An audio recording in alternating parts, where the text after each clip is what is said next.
송영길 의원입니다. 저 의사진행 발언 하나 하고 싶습니다. 아까 우리 존경하는 이정현 의원께서 그 강제징용, 동원 이런 표현을 쓰는데 저는 우리 외교부 장관께서 좀 바로 잡아줘야 된다고 봅니다. 우리 국회의원들 스스로가 이걸 혼동하고 있는데요. 지금 이번 대법원 판결의 핵심은 일본 제국주의가 1910년 8월 29일 날 조선을 대한제국을 강제 병합한 행위가 불법임을 전제로 하고 이에 기초한 정신적 손해배상 청구권은 65년 정권협정 대상이 아니라는 게 핵심 요지 아닙니까? 맞습니다. 그러면 지금까지 일본 최고법원의 판결의 주요 내용은 강제징용이라는 표현을 씁니다. 징용. 그 강제징용 왜 그러냐? 1944년에 조선총독부와 일본 제국이 발표한 법령 국가 국민징용령입니다. 그다음에 국가총동원법이 1938년도에 제정이 됐고 이 법에 따라 이 조선 사람들이 일본 국민이기 때문에 일본 국가가 국민을 상대로 낸 법령이기 때문에 당연히 적용 대상이 되고 문제가 없다는 것이 최고법원의 판결입니다. 그러니까 우리 국회의원들이 강제징용이라는 말을 쓰는 것은 일본의 논리에 그대로 영합하는 말을 쓰는 거기 때문에 정확히 우리는 강제 동원이라는 말을 쓰고 있는 것입니다. 맞죠, 그 외부 장관님? 그렇습니다. 그래서 저는 우리 동료 의원들께서도 강제징용은 일본 제국주의가 자기들이 말한 강제징용령, 국민총동원법에 따른 자기 내국 국민에 대한 국가로서의 당연한 권한이기 때문에 배상이 아니라는 표현이고 우리는 이 불법적인 일본 제국주의자가 우리 국민들을 강제로 동원한 불법 행위이기 때문에 이에 기초해서 이 문제를 제기하고 있는 것입니다. 그래서 저는 우리가 분명하게 강제 동원이라는 개념을 통일시켜줄 필요가 있다 이렇게 생각합니다. 이상입니다. 예, 외교부 기획관리실장, 기획조정실장 나와보시기 바라겠습니다. 저희가 재외공간 행정직원 465명을 전수조사해서 결과 발표한 내용 보셨죠? 예. 그 상당히 좀 한 2명 중에 1명 거의 한 49% 정도가 인권 침해의 그런 경험이 있다 이렇게 발표를 했는데 어떻게 생각하십니까? 의원님께서 그 저희 재공간 행정직원 그 복지 그다음에 인권 근무 여건에서 관심 가져주셔서 감사드리고요. 저희 외교부에서도 그 최근에 최근 2, 3년 동안 그 재공간 행정직원들의 그 근무 여건 개선을 위해서 나름대로 굉장히 노력을 하고 있습니다. 또 아울러서 행자부, 행안부, 기재부 등과 같이 그 인력 진단도 하고 있습니다. 지금 지적해 주신 사항은 저희로서도 엄중하게 받아들이고 또 정기적으로 지금 합니까? 지금 재공간 행정직원이 1,451명인데 이 중에 외국 국적 직원이 몇 분이죠? 저희가 그 기조실에서 운영하는 그 행정직원은 3,200여 명인데요. 그중에 1,400명이 한국인이고 나머지는 외국인으로 돼 있고 그 외에 또 사건 사고 영사 담당 그런 행정직원들이 200~300명 더 있습니다. 그러니까 사실 이 직원들이 사실 제대로 대접받고 존중받아야 대한민국에 대한 자부심을 느끼고 외교 선선에서 자신 있게 외교를 하지 않겠습니까? 최근에 그 재공간 행정직원 노조 생겨서 임금 협상도 했었는데요. 노조 측과 좀 정기적으로 이 문제를 같이 좀 상의를 하시죠. 예, 그렇게 하도록 옴부즈만 하겠습니다. 같은 제도가 없습니까? 이런 거에 대한 예. 옴부즈만 제도처럼 그런 불만 해소 창구가 없습니까? 저희 그 담당 실무직원들은 수시로 접촉하고 있고요. 예. 저도 저 교섭 대표로서 그쪽 노조위원장하고 최근에도 만나고 해서 계속 거의 정례적인 협의를 해나가도록 그렇게 노력하겠습니다. 잘 부탁드리겠고요. 장관님께 네. 질문 드리겠습니다. 장관님 애니 팔레오 메가바 의원 아시죠? 돌아가신 애니 팔레오 메가바 의원 사모아 출신 예. 아주 유명한 분입니다. 한 11선 정도 하셨을 거예요. 만나본 적은 없으십니까? 예, 저도 뵌 적은 제가 없습니다. 초선 의원 시절부터 존경했던 분인데 우리 언론에도 많이 소개됐고 애니 팔레오 메가바 의원과 마이크 혼다라는 두 의원이 아주 전설적인 두 의원이 우리 위안부 할머니들의 미 하원 결의안을 주도했던 의원들인 거 알고 계시죠? 네.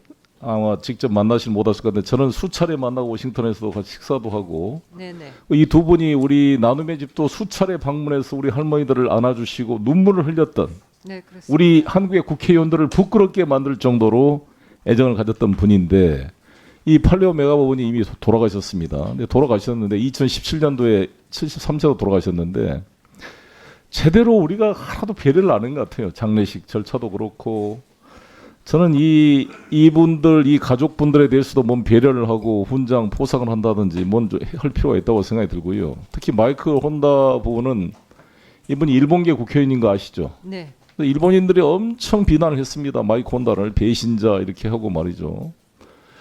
그런데 이분이 2016년도에 안타깝게 낙선이 됐습니다. 이 8선 의원이요. 낙선이 됐는데 낙선되자 야마다 히로시 참의원 등은 혼다 의원 낙선에 대해서 낭보다 정말 잘 됐다. 만세 부르고 건배를 했다.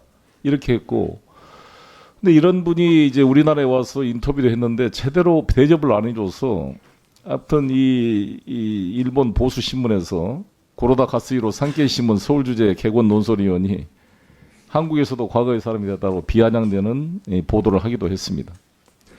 그래서 저는 이런 분들에 대한 배려가 있어야 되지 않을까요? 아니, 더구나 이 마이크 혼다 의원들은 진짜 일본계 미국인이면서도 8선 의원이신데 아직도 영향력이 있는 분입니다. 네. 영향력을 떠나서 일본계 미국인이 이 위안부 할머니 문제에 대해서 가장 열심히 싸워줬거든요. 좀 어떻습니까? 좀 챙겨보실 수 있겠습니까? 예.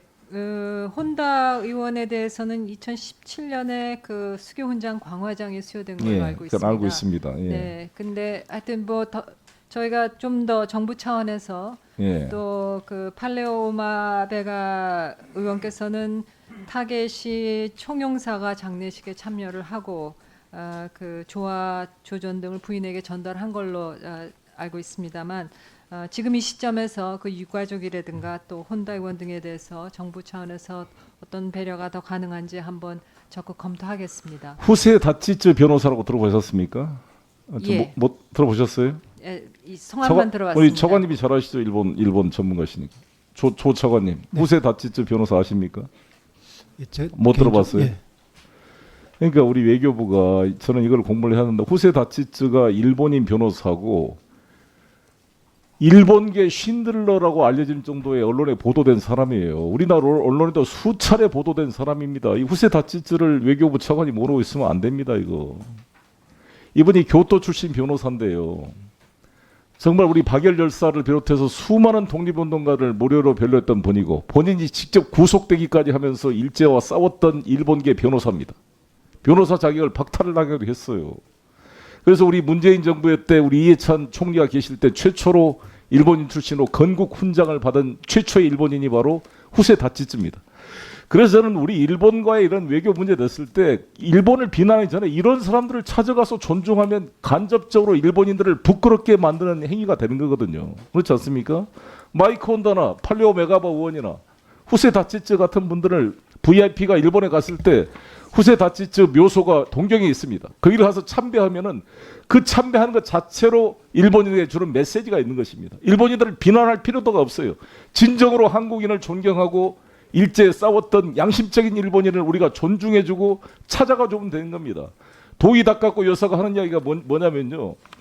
이게 도대체 한국이 이렇게 싸우는데 한국 국회의원 오면 자민당 사람들 만나고 가고 한국 대통령이 하도안 불러주지도 않는다. 친구들이 그런데 너 뭘라고 그렇게 한국을 위해서 열심히 싸우냐고.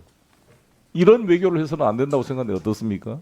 예, 말씀을 유념해서 좀 더 관심을 갖도록 하겠습니다. 당장 후세 다치츠 변호사는 저는 VIP 만약에 일본 방문 기회 오신다면 한번 참배해야 될 핵심 장소라고 생각합니다. 우리 노무현 정부 때 최초로 중국인들은 장개석부터 건국 훈장을 주신 분이 있지만 일본인은 유일하게 후세 다치츠 변호사입니다. 일본계 쉰들러라고 알려진 분입니다. 꼭 참고해 주시길 바랍니다. 네, 우리 문현근 최영식 위원장님 감사합니다. 지금 주한미군이 제공하고 있는 우리 한국인 노조의 인력이 계속 감축되고 있죠. 예, 맞습니다. 지금 몇 명씩 250명씩 계속 감축됩니까? 보통 그 정도 감축되고 있죠, 지금. 예, 그렇습니다. 근데 이해할 수 없는 게 2011년도부터 한국인 근로자 임금비가 2018년까지 323억이 늘었는데 그럼 연봉 5천만 원 정도만 계산하더라도 600명 이상의 근로자가 늘어나야 되는데 오히려 이 기간 동안에 244명이 줄었는데 이 이유가 뭐라고 보십니까? 이게 감원하면은 그 인건비 남은 거는 지금 어디다 쓰고 있는 거죠? 우리 네, 사실 저희들이 방위 분담금에서 지금 작년 11차 때, 10차 때 저희들 인건비가 가운데로 와보세요. 제가 보이게 가운데 의자로.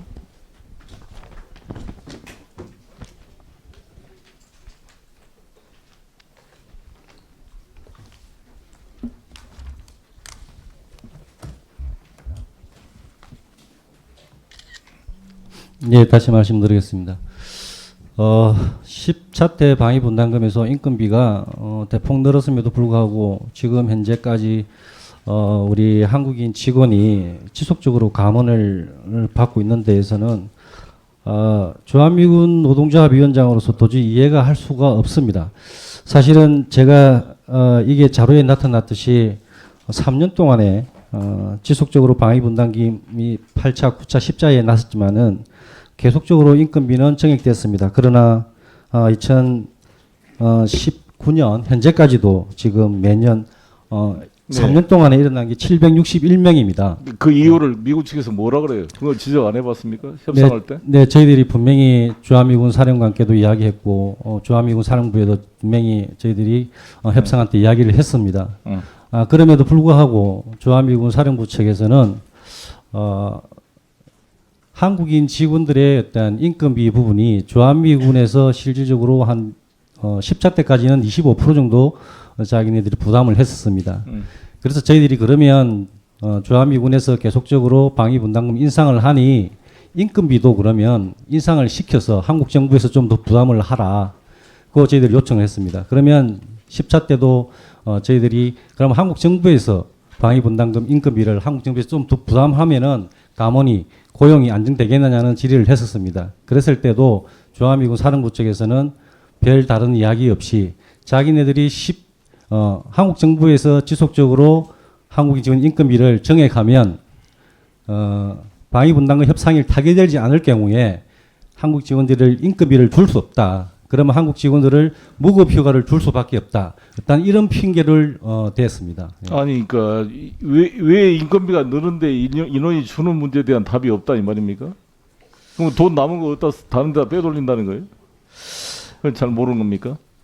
네, 그래서 저희들도 뭐 국방부 외교부하고 충분히 어떤 그 실무진들에게 그 질의를 양 했었습니다. 차관께서 듣고 계시기 때문에 새 이제 우리 협상 대표한테 이런 걸 다 좀 전해야 될 것 같아요. 지금 사실 주한미군과 맺은 단체 협약이 감원 요인이 발생할 때는 6개월 전에 통보하도록 돼 있는데 이 조항을 안 지킵니까 지금? 어떻습니까? 미군 측에서 단체 협약상 6개월 전에 감원 통보를 하도록 돼 있는데 통보한 사실이 있습니까? 예, 실질적으로는 통보도 할 때도 있고 하지도 않고 있습니다. 그런데 그 사실 저희들이 일반 기업에 대해서는 어떤 노동 상권에 의해서 한국 직원들이 어떤 해고나 가문이 있었을 때는 충분히 노동조합과 협의를 해야 됩니다. 그런데 지금 현재 주한미군에 있는 어떤 감원 해고장은 일방적입니다. 어떤 소파 협정에 의해 가지고 노동 상권이 전혀 저희들이 어떤 그 존중을 받지 못하기 때문에 보장이 되지 못하기 때문에 이 소파에 대해서 위헌 소송 아직 안 해보셨죠? 예, 그렇습니다. 그거 해야 되지 않겠어요 한번? 예, 저희들도 위원에 대한 부분을 좀 준비하고 처관님한테 있습니다. 좀 여쭤보겠는데 지금 조약은 위헌 법률 심판 대상이 되죠. 조약은 법률과 동일하게 취급받기 때문에 네. 그렇지 않겠습니까? 예, 그렇게 알고 있습니다. 헌법에 위반된 조약이 유지될 수 없는 거 아니겠습니까? 네. 방위 외국과 맺은 조약이 국내법과 동일한 효력을 갖는다고 헌법이 돼 있지만 동시에 모든 헌법적 가치에 위배되는 조약이 존재할 수 없는 거 아니겠습니까? 예, 그럴 것 같습니다. 그렇다면 현재 우리가 지난번에 우리가 기본권 노동상권이 헌법 33조에 보장돼 있는데 단결권, 단체 교섭권, 단체 행동권이 있는데 이 국민의 기본권이 공공복리나 국가 안전 보장을 위해서 제한될 수가 있죠. 그 헌법 37조에 제한될 수 있지만 제한도 한계가 있습니다. 즉 기본권의 본질적 내용을 침해할 수 없도록 한정돼 있고 법령에 의해서만 제한될 수가 있는 것입니다. 그런데 사실상 여기는 소파의 내용을 보면 완전히 기본권의 본질적 내용이 제한되고 침해돼 있다고 봅니다. 그러니까 이 뭐 쟁의도 단체 행동 자체를 할 수가 없게 돼 있고 잘못하면 단체 승인을 처리할 수도 있게 돼 있기 때문에 이것은 바로 개정을 해야 된다고 보는데 지금까지 외교부에서 제출한 내용을 보면은 소파 개정 논의가 제대로 안 되고 있는데 어떻게 되고 있습니까, 차관님? 예, 그건 제가 좀 구체적으로 좀 상세히 파악을 해서 말씀드려야 될 것 같습니다. 아니 그러니까 지금 저는 1882년 조미 통상 수호 조약이 제가 살고 있는 우리 인천 화도진에서 만들어졌습니다. 그때 청나라의 후견하에 굴욕적인 조미 통상 수호 조약이 맺어졌는데 그것마저도 카스라 테프트 미략으로 휴지 조각이 돼버렸어요. 이 소파라는 것도 주둔군 지휘협정을 그대로 손하나 무슨 헌법처럼 개정 못하고 이렇게 가지고 있어도 되겠어요? 좀 적극적으로 이제 좀 나라다운 나라가 되기 위해서는 좀 개정에 좀 나서야 되고 외교부에서도 헌법 전문가들 변호사들을 좀 고용해서 이거 좀 바로 잡아야 되지 않겠습니까? 어떻습니까? 그 개선이 필요한 부분에 대해서는 소파 개정의 필요성도 포함해서 검토하도록 하겠습니다. 아니 더구나 지금 벌써 이제 1년 동안 SMA 협정 11차 방위금 분담 협상을 앞에 두고 우리 근로자 측 우리 문 위원장님 질문 드리겠습니다. 지금 이 주한미군 사령부에서 한국인 근로자 노조 측에 공문을 보냈습니까? 예, 그렇습니다. 공문 내용이 11차 방위 분담 협상이 제때 타결되지 않으면 내년 4월 중순부터 강제 무급휴직을 시키겠다 이런 내용이죠. 예, 어저께 주한미군 사령관부터 제가 이 문서를 받았습니다. 정확히 내용이 뭡니까? 강제 무급시키겠다. 네, 11차 방위 분담금 협상이 연내 타결되지 않으면 한국인 직원 9천 명을 강제 강제 휴가를 보내겠다는 내용입니다. 네. 그러니까 조 차관님, 그러니까 이게 지금 우리가 일본 같은 경우는 이제 우리처럼 총액형이 아니라 소요형으로 돼 있기 때문에 그리고 또 실제 일본은 직접 자기들이 고용을 해서 고용 자체를 주일 미군에게 제공하고 있기 때문에 임금 지급 주체가 일본 정부잖아요. 네. 근데 우리는 우리 돈을 주한미군에 줘가지고 주한미군이 우리나라 근로자한테 임금을 주기로 돼 있는데 그것이 제대로 통제도 안 되고 임금 액수를 늘려줘도 인원을 감소시키고 또 이 방위 협상이 안 되면 안 된 걸 이유로 인지를 삼아서 강제 무급휴직 시키겠다 이런 일이 벌어졌어야 되겠어요 이게. 저는 이 문제를 좀 강력하게 바로 잡고 저는 이런 내용을 좀 정리를 해서 저한테 주시면 이거를 이 지금 주한미군이나 여기를 다 통제하고 있는 미 하원이 지금 군사위원회죠. 네. 미 하원 군사위원회 상원 하원위원들한테 이 내용을 영문으로 작성해서 저기도 보내야 될 것 같아요. 예, 말씀하신 부분은 정리를 해서 제공해 올리도록 하겠습니다. 그리고 지금 참고인께서도 말씀하신 그런 고용에 관한 부분도 포함해서 고용 및 처우에 관한 부분 포함해서 앞으로 협상에서 최대한 반영될 수 있도록 적극적으로 검토하고 노력하도록 하겠습니다. 아니 더구나 이것을 협상 과정에서 인질로 삼을 것 같으면 저는 오히려 이렇게 할 수가 있다고 봅니다. 대한민국 정부에서 직접 근로 임금을 지급하고 나중에 협상이 타결되면 소급해서 그 지급한 액수를 방위 협상에 산입시키면 될 거 아니겠습니까? 왜 우리 근로자들을 우리 돈을 주면서 괜히 인질로 되는 이런 불합리한 상황이 될 필요가 있겠습니까? 그렇게라도 좀 배짱 있게 나가야 협상이 되지 뭐 이렇게 되겠어요? 네. 네. 현군 우리 제2회 공간 한국인 노조 위원장님 저와 계신데 저희가 사무실에서 아까 했던 그 우리 제2공간에 노조원 1,451명에 대한 설문조사를 쭉 해서 그 결과를 같이 우리 위원장님도 확인을 해보셨죠? 예, 봤습니다. 근데 이게 외교부 차원에서 그동안 이게 2년 전에 한 번 하고 이거를 실태 파악은 안 한 상태에서 우리가 처음으로 해본 거죠? 예, 맞습니다. 근데 거의 한 48% 정도가 인권 침해 경험이 있다 이런 답변을 보고 상당히 저도 놀랐는데 예. 이렇게 그 정도로 열악한 상황입니까? 제가 작년에 기자를 통해서 중국 서하대에 있는 행정직 노동자를 통해서 실태를 보고요. 이게 대한민국 OECD 국가의 11위 경제 대국인가 하는 진짜 분노가 끓었습니다.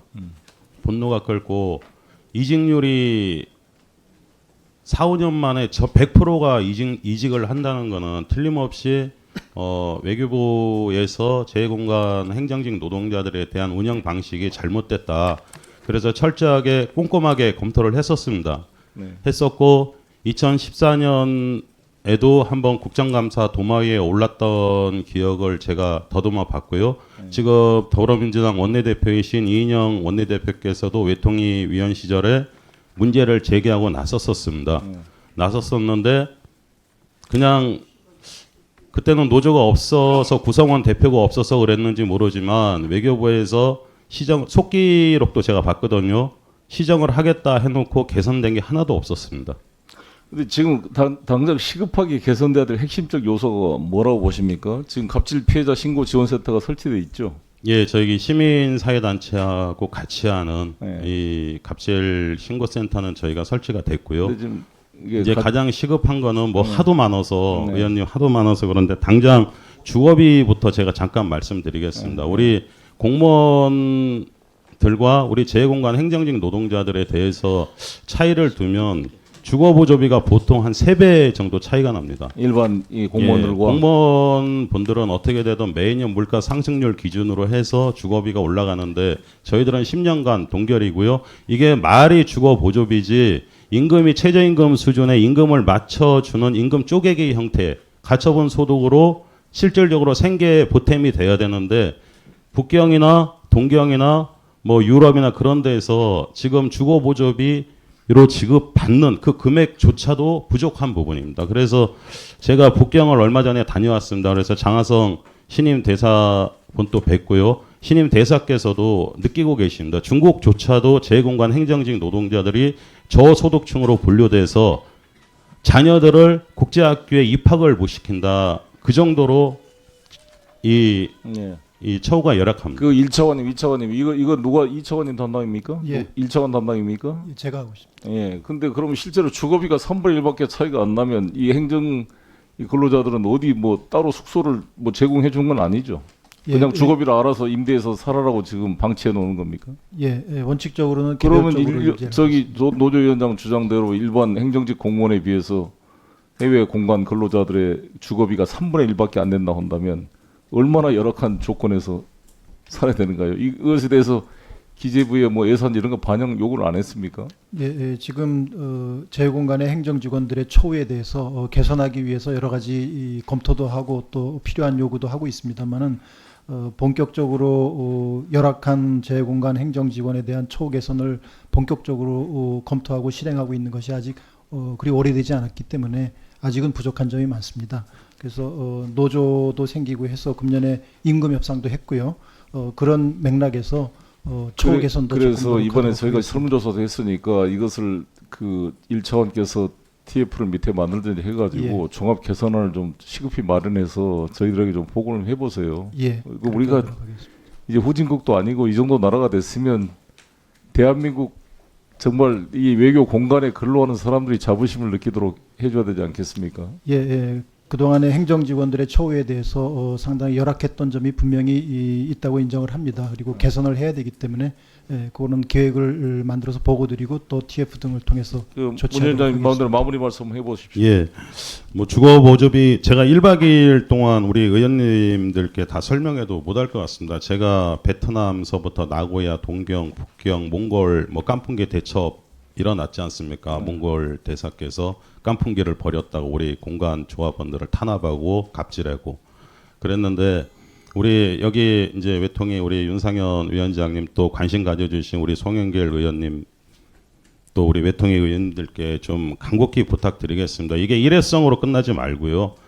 진짜 의원님들께서 제가 현장 국감이 있는 걸로 제가 알고 있습니다. 알고 있는데 가셔서 한번 진짜 재공간 행정직 노동자들을 한번 만나 보시면 그 노동자들이 얼마나 처우가 열악한지 아마 몸소 느끼실 겁니다. 그리고 당장 미국 같은데 A2 비자로 인해서 그게 뭐 지금 정권이 아니라 수십 년 동안 관행적으로 외교 공무원들의 그 폐쇄적인 그 관행이 뭐 하루 한 해 두 해 뭐 개선은 되겠습니까? 안 되겠죠. 근데 우리 의원님들께서 좀 더 관심 가지시고 A2 비자로 인해서 강제 출국당할 상황이 돼 있습니다. 미국 같은 경우는.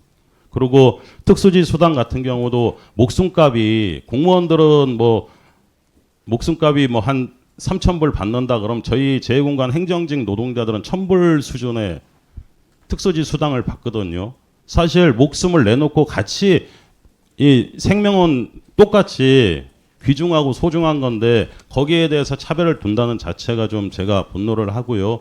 또 우리 문재인 정부 들어와서 제가 2017년 8월에 재공간 행정직 노동자들의 처우를 실태조사해라 그렇게 지시한 걸로 제가 알고 있습니다. 근데 처우가 개선된 게 그나마 이제 노조가 설립돼서 작년 12월 12일 날 강경화 장관께서 입회하에 단협이 체결되면서 이제 좀 개선은 돼 가고 있는데 아직도 이 우리 행정직 노동자들이 외국에서 참 울면서 학교 자녀들 학교도 제대로 된 곳 못 보내고 그렇게 근무하고 있는 거에 대해서 우리 외통위 위원님들께서 계속적으로 관심 좀 가져주셨으면 감사하겠습니다.